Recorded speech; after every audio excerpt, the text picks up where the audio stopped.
जहीर मुनीर बनाम रियासत पाकिस्तान केस के हवाले से बातचीत करेंगे। हुए जिस काफिर के लिए हम काफिर, सुना है वो मुसलमान हो गया। बग्गा जी जहीर ने धड़ाधड़ अनाउंसमेंट्स और वो ऐसी ऐसी इंकशाफात कर रहा है जिसकी तबाही फिर गई है। सर क्या इंकशाफात कर रहा है? उसके पास है क्या कहने के लिए सिवाय ये कि प्री प्लान किसी से लिखवा के पोस्टर लगाने के? क्या चीज क्या है, मुझे तो अभी तक समझ नहीं आ रही। कल ये इकट्ठे थे, कल ये उस बच्ची को जस्टिफाई कर रहे थे। उसकी बात सुने, मसला ये है एक बंदे के लिए अगर आप इतना टाइम खड़े हो, यार आप खड़े नहीं हुए, खड़े मेरा आपसे टोटली डिसएग्री करता हूं कि वो खड़े हुए ही नहीं। वो एक उनका एक प्रोपेगेंडा था, एक वारदात थी, उस वारदात में प्रोपेगेंडा ही किया। हाँ। चले प्रोपेगेंडा किया, लेकिन अब आकर अगर वो आपके लिए प्रोपेगेंडा करते रहे, अब आप उनके मुंह पर जूते मार रहे थे ना, मुंह पर जूते मारना इसका हक नहीं था सर। पिछली वीडियो में हमने क्या कहा था? हाँ। मामला बकाया जात का है, बकाया जात क्लियर नहीं होंगे तो ये ऐसे लड़ेंगे। इंपॉर्टेंट नहीं है। देखिए बात सुने, बकाया जात को छोड़ें यार, एक लिमिट, एक इख्तलाफ की ना एक हुदूद होती है। अब जो एक तस्वीर थी जो अदाकारा ने लीक की थी, आपको याद है ना, इतना बड़ा पाँव था। वो अब कह रहा है कि वो अब कह रहा है कि वो तस्वीर ज़ारा काज़मी की नहीं है और ना ही मैंने आउट की है। तो सवाल ये पैदा होता है वो तस्वीर किसकी थी? वो पाँव किसका? 11 नंबर का पाँव किसका था? 11 नंबर का पाँव। आप नाप ले उसको, आप बड़ी स्क्रीन पे लगा के नाप ले।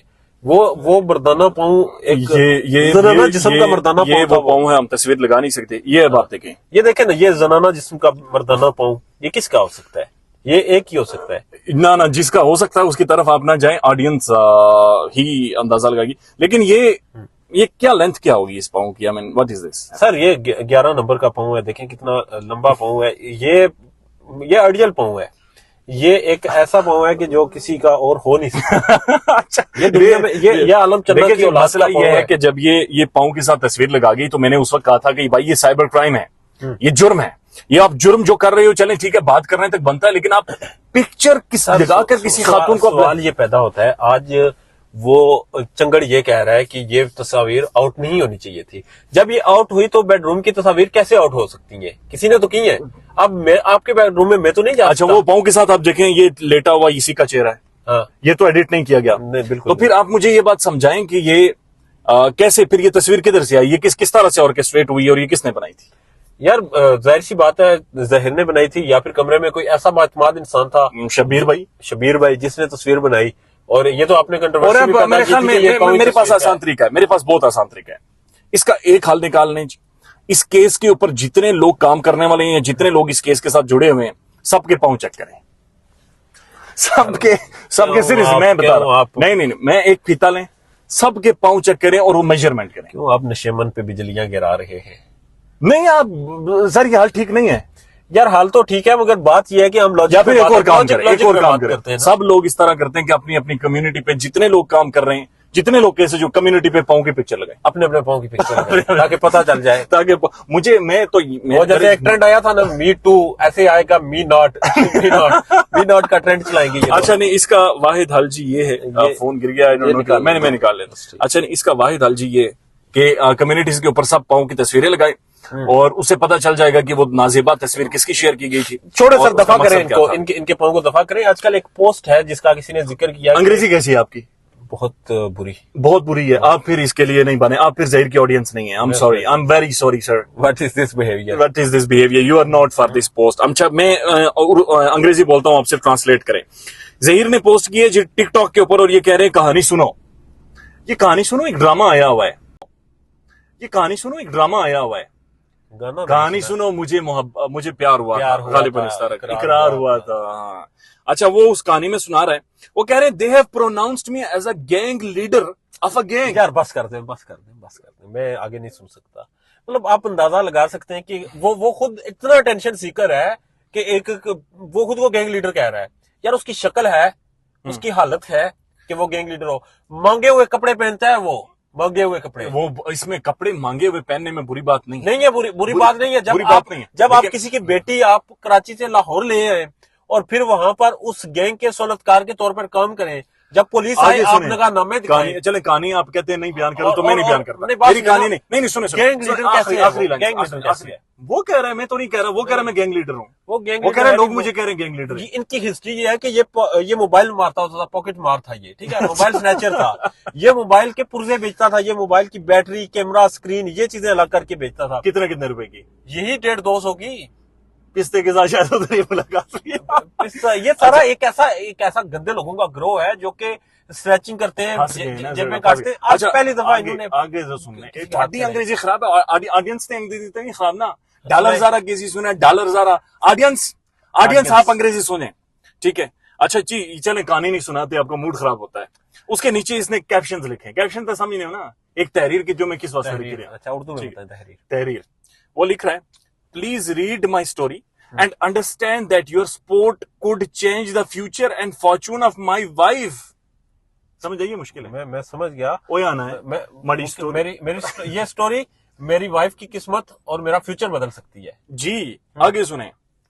As and I, as currently, we have both have a nose round our neck. I don't know. Ready to आपकी भी आगे गंदी आगे गंदी सुने, है। ready to be pulled at any time। आप यकीन करें, मैंने मास्टर्स किया है, मैंने कोई 16-17 जमातें तो मैंने पढ़ी हैं, और उनके बाद मैं इस काबिल नहीं हुआ कि ये अंग्रेजी में रीड आउट कर सकूं। वो ये कह रहे हैं कि I as currently we have both have a nose जब आप round around the neck। क्योंकि मेरा तजर्बा है ना, गूगल ट्रांसलेटर से आप जब लिखें तो ऐसी अंग्रेजी आती है। अच्छा, फिर ये जब किसी के ज़हन ये उर्दू लिख कर ट्रांसलेट करवाई गई, यानी गूगल को भी फक्की लगाई गई। गूगल को फक्की लगाई गई यार, है। ये- बहरहाल एक सिंपल सी बात है, तस्वीर आप सोशल मीडिया पे लगवाते हैं, हाँ, और आपकी वो स्ट्रेटेजिक मीडिया सेल की जो लीड कर रही है वो खातून लगाती है, और फिर आप उठ के ये कहने लगते हैं कि मजम्मत करते हैं। मजम्मत तब करते हैं जब बच्ची अपने घर चली गई है। अब आपको क्या लगता है कि मगविया ज़ारा काज़मी जो इस वक्त वालिदैन के पास है, वो देख नहीं रही सब कुछ, उसे नहीं पता? I think so, she is not interested यार। वो नहीं, उसे interested पता नहीं है, उसने सर, लाइफ उसे शुरू पता कर दी है, वो अब अपनी एजुकेशन कर रही है, वो पढ़ रही है, वो चीजों को मूव ऑन कर रही है। सर बगा जी, एक और बड़ी ऑडियंस से दरखास्त ऊपर एक और तर्जमा करो, ऑडियंस से दरखास्त ऊपर। वो कहता है, honestly I get traumatized by watching YouTube content। ਤੁਹਾਨੂੰ कह रहा है कि मैं ਤੁਹਾਡਾ कंटेंट तक ये ट्रॉमेटाइज होया। यानी सच ना बोलो। अच्छा, यानी बच्चा वो- डर गए ये किसके लिए? डर गए, ये मैं डर गए। Oh my goodness। यार तब ये ट्रोमेटाइज नहीं हुआ जब इसने एक मासूम बच्ची को उठाया मेहदी काज़मी। जब यार, आप ये अंदाजा लगाएं, पैसे लेकर। देखिए मसला ये है कि मेहदी काज़मी की बेगम के ऊपर यार एक मिडिल एज खातून है वो, आप उसके आईब्रोज के ऊपर, आप उसकी शख्सियत के ऊपर बात छोड़े, सारी बेगम के ऊपर यार एक मिडिल एज खातून है वो, आप उसके आईब्रोज के ऊपर, आप उसकी शख्सियत के ऊपर छोड़े, सारी बातें छोड़े। ये तब ट्रोमेटाइज नहीं हुआ जब इसने मेहदी काज़मी को उसकी बेटियों की तस्वीर भेजी थी। यस, तब इसे शर्म नहीं है, बाबा बाबा यस बेबी करके ब्लैकमेलिंग कर रहा था। ब्लैकमेलिंग की थी। आज इसे खतरा हो रहा है, आज इसे डर लग रहा है, आज इसे खौफ लग रहा है। इसकी तो सरे बाजार एक और तरोड़ करनी चाहिए। एक और आगे आखिरी उसके बाद बंद करते हैं या बंद करें? नहीं पढ़े आखिरी। अच्छा, वो कह रहे हैं कि मेरी कहानी मेरी जुबानी, ठीक है। Romeo and Juliet belong to another time, another era, but their love story was timeless. यानी रोमियो जूलियट कोई और सन। वो कहता है कहानी सुनो, तुसी सुनो, आप मुझे भी प्यार हुआ था, मुझे इकरार हुआ था। एनीवेज जी, so this is the story continue, और ये जारी रहेगा, और ये जारी रहेगा तब तक जब तक ये लोग जब तक ज़ारा काज़मी किताब नहीं लिखती, जब तक ज़ारा काज़मी आकर नहीं बताती उसके साथ क्या हुआ था, जब तक आप लोगों के सामने असल हक़ाइक़ अच्छा, नहीं आते। जाते जाते एक खबर आपको देता जाऊं। ज़ारा काज़मी केस शुरू है, केस के दौरान किसी को किसी किस्म की प्रेस कॉन्फ्रेंस तो नहीं कर सकती, मगर बहुत जल्द अदालत ये इजाजत देगी। ये मैंने कंफर्म किया कि अदालत से वो इजाजत लेंगे कि बच्ची को मीडिया पे सामने लाया जाए स्टेटमेंट और स्टेटमेंट सामने लाई जाए। मैं उस दिन इस केस पर काम करना छोड़ दूंगा जिस दिन ज़ारा काज़मी असल आपको हक़ाइक़ बताएगी, और ये बताएगी आपके सामने आकर के घर से उठाया किसने था, मैसेजेस पे कौन था, टैब के ऊपर उस बच्ची से बातचीत कौन कर रहा था, और आप वाला ड्रामा कैसे नचाया। बगा जी तुसी अंग्रेजी पढ़ो, एलो अंग्रेजी पढ़ो, ख्याल रखिएगा जी अपना। अल्लाह। ए तो कोई नहीं पोस्ट।